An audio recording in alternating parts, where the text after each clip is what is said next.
So after the Brazilian Supreme Court upheld the country's ban on Elon Musk X, many are wondering if something like that could happen here in the U.S. Well, it wasn't long ago former President Donald Trump was banned from the platform, and Kamala Harris vocally supported that. Watch.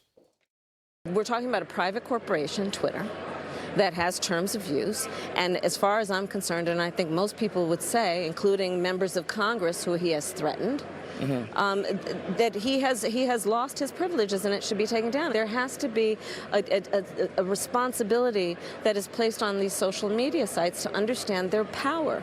Okay, so George Washington University law professor, Fox News contributor Jonathan Turley is here to react.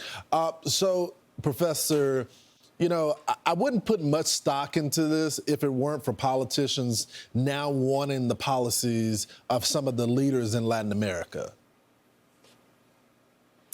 No, I think that's right, although we have to take this far more seriously than that. You know, in my new book, The Indispensable Right, I talk about this anti-free speech movement that's been growing around the world. That wave is now reaching our shores. And they have largely been unsuccessful in convincing people to give up freedom, right? This is a hard sell. You got to get free people to give up some freedom.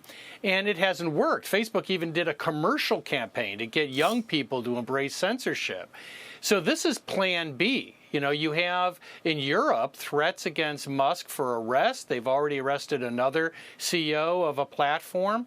But it's really Brazil that I think many in the anti-free speech movement are watching carefully. If Brazil can succeed in banning Twitter from the entire country, it will be replicated.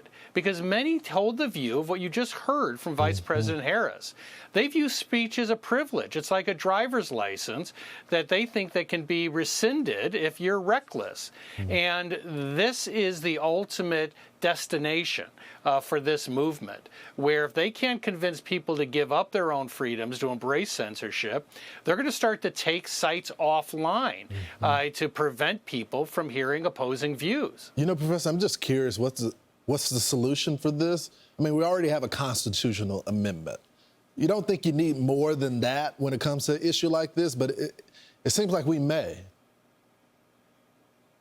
Yeah, it's a good question, Lawrence. And by the way, there's a movement to amend the First Amendment. One of my colleagues is leading that, who says that the First Amendment is aggressively individualistic, which is sort of the point. But no, we need more protection through Congress. And this should be the issue of this election. In 1800, Thomas Jefferson defeated John Adams in the only presidential election where free speech was the central issue. Free speech is on the ballot, not democracy. Free speech is on the ballot. Because quite frankly, a Harris-Walz administration would be a perfect nightmare for free speech. Well, Professor, I wish I had more time to talk about this. I do think it's a big issue facing the country. Brian has forced me to toss it to him for headlines. Against your will. You can't press charges, even though you have retained Jonathan Turley. Well, appreciate it. I'm Steve Ducey. I'm Brian Kilmeade. And I'm Ainsley Earhart. And click here to subscribe to the Fox News YouTube page to catch our hottest interviews and most compelling analysis.